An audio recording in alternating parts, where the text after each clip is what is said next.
Ah Mathieu, comme ça fait longtemps. Pierre Pascal, quel bonheur de vous voir. Bah oui, il était temps quand même qu'on refasse une petite vidéo. Mes frères et sœurs, on est très heureux de vous retrouver. Dans cette soirée, vous allez pouvoir échanger. Voilà, puis on s'est dit que Noël approchant, ça serait bien un peu qu'on se redise, mais pour en finir, pourquoi on fête Noël? Exactement. Pourquoi on fête Noël? Et même plus précisément, qu'est-ce que c'est Que l'incarnation? Pardon? L'incarnation. Oui, c'est... Oui. L'incarnation. Ah oui, l'incarnation. Ah ben voilà, ça y est, cette fois c'est clair. Cette fois c'est clair. L'incarnation. Chers frères et sœurs, c'est un désir de l'EAP. Il y a des conférences dans le diocèse qui sont faites par la pastorale des jeunes sur l'incarnation. C'est une excellente idée. On proposait que nous aussi nous puissions y réfléchir parce que c'est le cœur de notre foi. Qu'est-ce qui se passe à Noël? On fête le petit Jésus. Oh, c'est mignon. On fête quand même quelque chose d'extraordinaire quand on y pense. Dieu que personne n'avait jamais vu.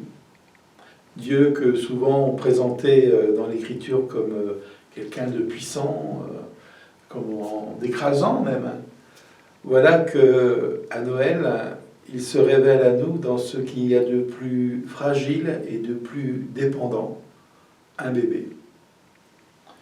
Le Tout-Puissant se fait humble en venant rejoindre l'humanité dans ce qu'il y a de plus fragile et dans des conditions qu'aucun parent, je dirais, n'aurait voulu pour son enfant.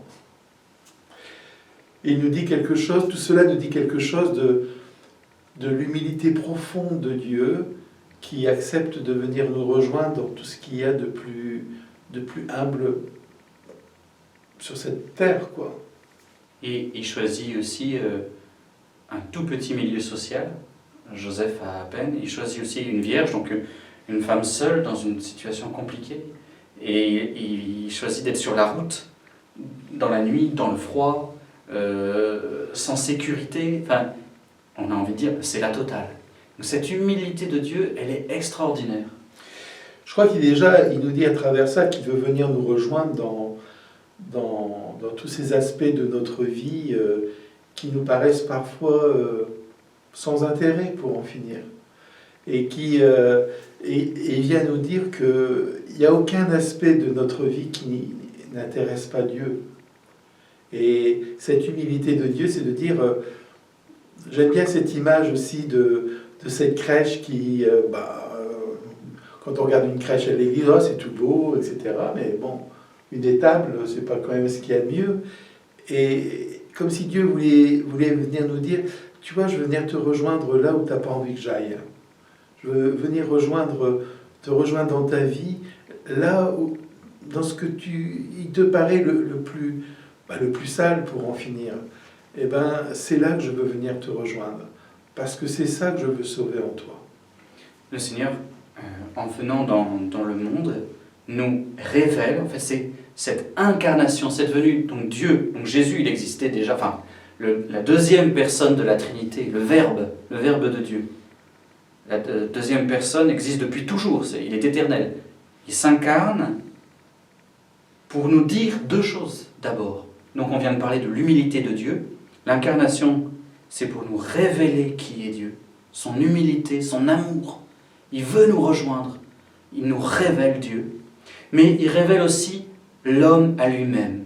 Donc comme dit le Père Pascal, il nous rejoint dans ce qu'on a de plus douloureux, pauvre, et il nous dit, même là, tu restes toi, mon enfant chéri. Tu es un homme, tu es une femme, un enfant, un vieillard, mais tu as de la valeur à mes yeux. Tu es plus important que tu l'imagines, et la preuve, c'est que moi, Dieu, je prends ta condition. Donc toi, homme, toi, personne humaine, tu as de la valeur. Et puis je me dis, devant un petit bébé, eh ben, ce qui jaillit de nous, c'est de l'amour. Ce qui jaillit de nous, c'est un sourire, c'est du bonheur. Et pour en finir, Jésus, Dieu en venant comme un bébé, il fait jaillir en nous ce qu'il y a de meilleur en nous. C'est-à-dire toute cette puissance d'amour qui nous habite et tout ce bonheur qui nous habite. Et déjà là, Dieu vient nous révéler à nous-mêmes. En se faisant fragile, il nous permet de développer nos talents. Il rend notre vie, notre humanité possible. Je vais faire un petit parallèle. Quand Dieu crée le monde, déjà à ce moment-là, il limite sa toute-puissance, parce qu'il est tout-puissant, donc il pourrait tout décider, tout créer à notre place. Mais non, il limite sa toute-puissance pour nous permettre de nous déployer dans un espace de liberté. Et de devenir aussi créateurs nous-mêmes. Voilà, exactement. Et quand il nous rejoint humblement comme un homme sur la terre, pareil, il nous permet de déployer nos potentialités humaines. Il veut qu'on vienne le voir comme un homme, comme une femme, comme une personne. Nous-mêmes, lui. Donc Dieu condense sa toute-puissance, il en faut de l'amour, pour que nous on puisse déployer notre puissance humaine, grandir. Donc, l'acte de l'incarnation de Dieu, que Dieu se fasse homme, c'est extraordinaire. Et donc c'est d'abord une double révélation. Révélation du cœur de Dieu, humble, amour. Et révélation de qui est l'homme. Il est fait pour aimer, il est capable, il est bon l'homme. Il est plus que le péché, bien plus que cela. Oui, c'est ça aussi que l'incarnation nous révèle, c'est que l'homme n'est pas fait pour le péché. L'homme, au départ, il était sans péché. Enfin, je veux dire, Marie est sans péché. Et donc, le péché, c'est pas quelque chose qui est attaché à l'humanité. Je veux dire, on l'a rencontré après, je dirais, d'une certaine manière. Mais au départ, l'humanité était faite sans péché. Et Jésus nous rappelle cela aussi, par sa venue. Parce qu'il est. Exactement. Il est pleinement homme, il n'a pas besoin de faire du mal. Parfois, on a l'impression, d'ailleurs dans le monde, c'est ça, faut être un peu méchant, faut tester les choses, voilà, un peu de mal, ça fait pas de mal. Si, en fait, le Christ a aussi, avec Marie, nous dit, on peut être pleinement homme, pleinement femme, de manière fabuleuse, sans mal. On n'a pas besoin de faire le mal. Il nous révèle qu'on peut être un homme sans péché, quoi. Oui. Voilà, que c'est pas le péché qui dit ce qu'est l'homme. Voilà, on s'arrête là pour ce qui est de la révélation. Double révélation qui est Dieu et double révélation qui est l'homme. On a amorcé, on n'a pas tout dit. À vous de continuer de réfléchir. Qu'est-ce que me dit la création de Dieu, de l'incarnation, qu'est-ce que ça me dit de Dieu et qu'est-ce que ça me dit de l'autre. Il y a aussi deux autres choses. Il y a une œuvre qui s'accomplit dans l'incarnation. C'est pas seulement une parole, une révélation. C'est pas seulement pour nous dire des choses sur Dieu et sur l'homme. Mais grâce à l'incarnation, il y a des choses qui vont changer. En devenant homme, Dieu accomplit quelque chose. Mais pourquoi ? Pourquoi est-ce que Dieu avait besoin de s'incarner ? Pour justement, je dirais, d'abord nous sauver du péché. Nous sauver. Tout simplement. L'œuvre du salut. D'ailleurs, c'est le prénom de Jésus. Oui, Jésus. Le sauveur. Dieu sauve en hébreu. Voilà. Et nous sauver du péché, nous sauver de la mort. Il est venu pour cela. Il est venu pour cela. Il est venu pour réparer quelque chose qui était cassé. C'est pas seulement un message, c'est une œuvre. Quand vous avez cassé un carreau, vous êtes enfant, vous cassez un carreau, vous n'êtes pas assez fort pour réparer le carreau. C'est papa ou c'est maman qui vous aide à réparer le carreau. Quand vous cassez la relation avec Dieu, vous n'êtes pas assez fort pour réparer la relation avec Dieu. Qui peut dire, moi je peux réparer le cœur de Dieu parce que je suis infini comme Dieu est infini ? Non, vous et moi on est fini. On ne peut pas réparer la relation à Dieu, et comme l'offensé qui est Dieu est infini, il faudrait que je répare de manière infinie. Mais je ne peux pas, je ne suis pas capable. Donc Dieu descend de là-haut pour, avec nous et pour nous, réparer la relation d'amour qu'on avait avec Dieu. Il nous sauve de la mort et du péché en se faisant homme pour nous. Le divin vient diviniser un peu l'humanité. Ça, c'est la deuxième œuvre que Jésus accomplit. Qu'est-ce que ça veut dire ? Et ça n'est pas rien quand on y pense. Ça veut dire que d'une certaine manière, il vient rendre à l'homme sa dignité. Cette dignité qu'il a perdue par le péché, d'une certaine manière.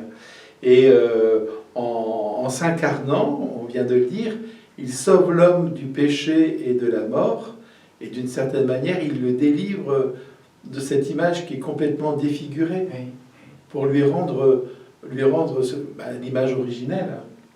Et donc, première œuvre, il nous sauve. Ça, c'est l'œuvre fondamentale. Mais il y a une deuxième œuvre aussi, tu as commencé à le dire, nos frères orthodoxes d'Orient sont davantage sensibles à cette deuxième œuvre que Jésus accomplit, que Dieu accomplit en Jésus. C'est que puisque Dieu se fait homme, en fait, il nous permet, nous, hommes, de devenir Dieu. L'humanité, hommes et femmes bien sûr, nous sommes, grâce à l'abaissement de Jésus, nous sommes élevés en Dieu. C'est ce qu'on appelle la divinisation. Non seulement on est sauvé, mais en plus on a accès au cœur de Dieu. Maintenant, on peut entrer dans la divinité. On peut, quand on mourra, si on est déjà uni à Jésus, notre maison, ça sera le cœur de la Trinité. On sera entouré de Dieu, Père, Fils et Saint-Esprit. On sera entouré de Dieu. Et donc, forcément, nous-mêmes, pour être à l'aise, il faut qu'on soit divinisé, qu'on soit Dieu d'une certaine manière. Et Jésus le dit, vous êtes des dieux. Et grâce à quoi? Parce qu'il s'est abaissé pour nous élever. Voilà, c'est important ce qu'on dit parce que c'est vraiment le cœur de la foi chrétienne. C'est ce qui est vraiment l'originalité de notre foi. Il n'y a personne d'autre qui croit en ça d'une certaine manière, qui croit en cet amour fou de Dieu, capable de se faire tout petit pour venir nous rejoindre et rejoindre notre humanité qui est blessée pour dire à cette humanité-là, bah, d'une certaine manière, tu vaux mieux que ça. Tu vaux mieux que ça. Et je suis venu te sauver, t'entraîner vers la vie. Frères et sœurs, donc, on résume. 2 révélations, 2 actions par l'incarnation. Il révèle qui est Dieu. Il révèle qui est l'homme. Il révèle l'homme à lui-même. Il nous sauve de la mort et du péché. Il nous surélève. Il nous élève vers le ciel, vers la dignité de Dieu lui-même. Il nous divinise. Ça fait quand même beaucoup de choses pour juste l'incarnation. Vous avez de quoi réfléchir. Des petites questions pour vous y aider. Première question, c'est qu'est-ce que vous avez découvert du sens de l'incarnation? Et on n'a pas tout dit, il y a encore beaucoup de choses à dire. Hein. Ou qu'est-ce que vous voudriez ajouter? Pour vous, l'incarnation, c'est quoi? Qu'est-ce que ça vous révèle de Dieu et de vous-même, d'une certaine manière? Deuxième question, qu'est-ce qui vous... Bon, c'est un peu la première aussi, mais qu'est-ce qui vous touche le plus dans les 4? Les 2 révélations et les 2 actions. Qu'est-ce qui vous touche, que vous avez découvert? Voilà. On va dire voilà, ça c'était la première question. Deuxième question, je l'ai oubliée. Oui. Alors? Oui, si. Est-ce que vous avez des questions sur l'incarnation? Est-ce que tout ça, c'est tellement peut-être un peu compliqué que vous dites, mais j'ai pas tout compris. Et vous les frères et sœurs, qu'est-ce que vous en pensez de ça, de ça? Est-ce que voilà, si vous avez envie des questions que ça évoque en vous, parce qu'on est la seule religion, hein, la religion chrétienne, à dire ça, que Dieu vient sur la terre. Personne ne peut dire ça tellement c'est grand. Oui, et puis je me dis aussi que s'il y a des questions que vous avez envie aussi qu'on aborde dans une prochaine vidéo, pour peut-être, je dirais, préciser les choses, parce que là, on a vu ça très largement, ben, faut pas hésiter, quoi. Et troisième question, c'est est-ce que vous n'auriez pas une idée à Noël, que ce soit juste avant Noël, pendant l'Avent, ou alors le soir de Noël, ou le jour de Noël, ou les jours qui suivent, comment est-ce que vous pourriez manifester un élément nouveau que vous avez compris de l'incarnation, en vous disant oh, en fait c'est génial, c'est incroyable, c'est pour ça qu'on fait la fête. C'est pas seulement oh il est mignon, mais c'est mignon, hein, il faut se réjouir. Mais c'est aussi waouh, parce que ça. Je sais pas, est-ce que vous voulez mettre une bougie supplémentaire dans la crèche, offrir un cadeau à quelqu'un, écrire une carte à Jésus, lire un passage de l'Évangile, chercher une idée peut-être pour mettre en valeur dans le Noël de cette année que vous avez bien compris des nouvelles choses ou renouveler votre compréhension. Et ben voilà. C'est bien déjà, hein? Voilà, je pense que c'est pas mal, en effet. Donc, eh bien, on vous dit à très bientôt. Bonne incarnation. Au revoir.